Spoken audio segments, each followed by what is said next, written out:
Yo yo mga men. Dito sa Japan, pagka lasing ang isang tao, bawal magbike. Kaya kailangan akayin mo yung bike mo. Yan. Nakakay namin yung bike namin. Nakakay lang. Kasi pagka na-tsempohan ka ng pulis, magmumulta ka ng 10 lapad to 20 lapad pag nahuli ka.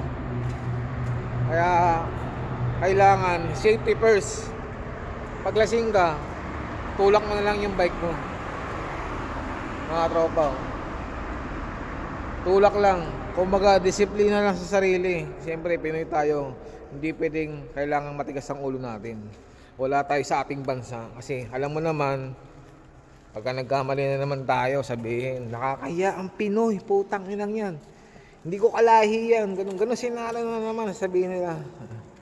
Kaya tamang tulak lang tayo hanggang sa makauwi. Ay.